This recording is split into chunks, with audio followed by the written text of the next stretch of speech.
Lead the way. The new guide. How beautiful. It tells a story. Driving to Sarbit Temple, climbing Mount Sabrbit with the car. Yes. Woohoo!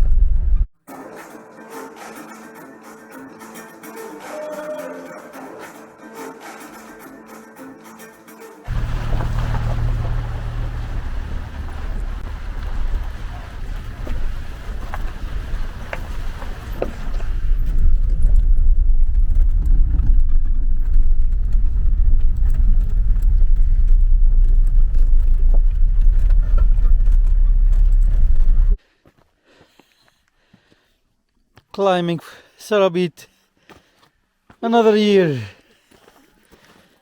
Lead the way. The new guide.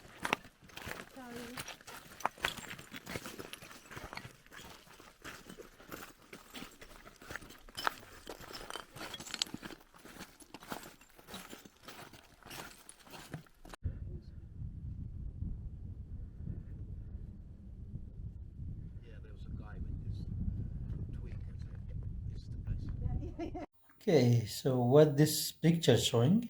That's a map of the whole Sarabit plateau on top of the mountain, which shows you the temple over here, and then all around it are mines. There are about 30 of them all over the mountain, some small, some big. And the one that we're looking at here is number 2, which is quite a big mine, and also the one with the best inscriptions around it.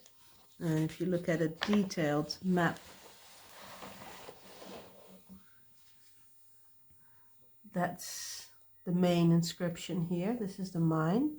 And then we move here to the side of the mountain to see a few other ones all around this one mine. So this will be 2 episodes, yeah? Yeah, it will be. Okay. Wow. Beautiful cartouche. Cool stuff, huh? Yeah.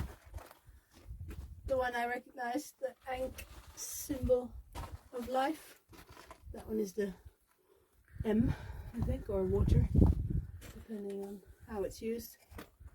And this is the mine. I mean, you can see on the sides of it, see how they've cut to dig out this entrance. And apparently you can go in. It's all empty now, but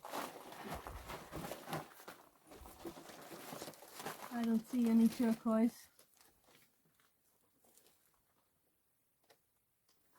You're going in? Yeah, why not? So this is my job. Beehives in the cave. Cool, huh? Yeah. Turquoise cave. Turquoise mine. Okay. Let's go out. So, can you translate what we see there?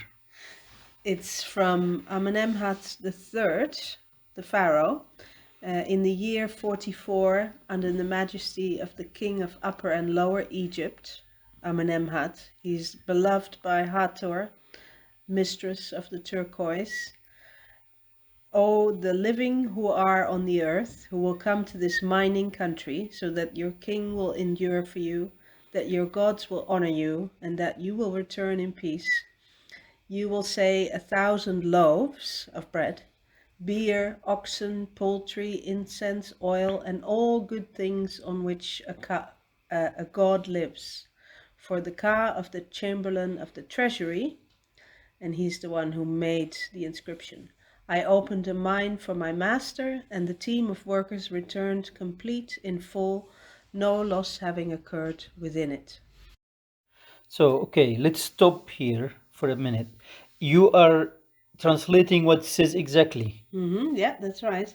So, this is document the expedition.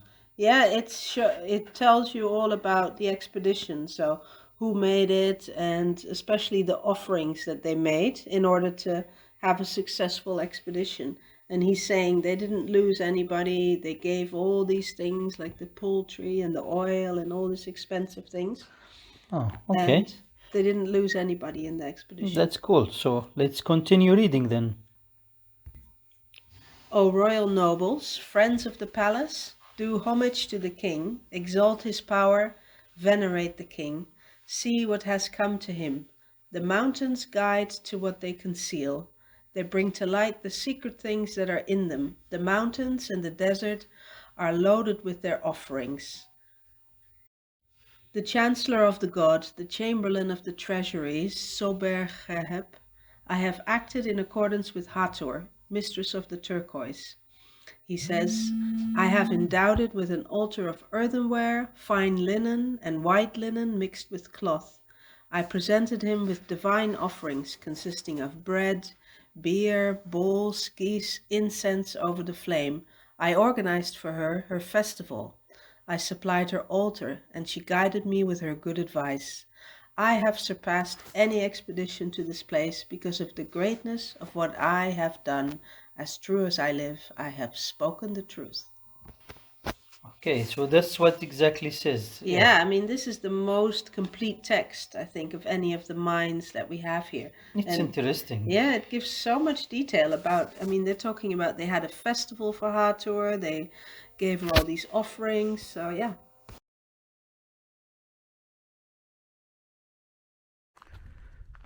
Ancient Egyptian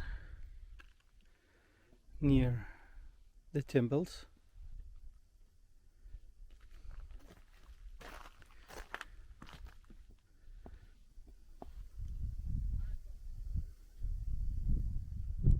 Looks like it was done by like an Egyptian scribe.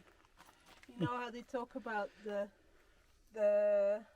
Canaanites taking the hieroglyphic Yeah. and then turning it into the scripts, the Proto-Sinaitic alphabet. Yeah, To me, these ones, they Yeah. don't look like the way the Egyptians would have done them. Yeah. Or they are just like taking these symbols and kind of making them into their own.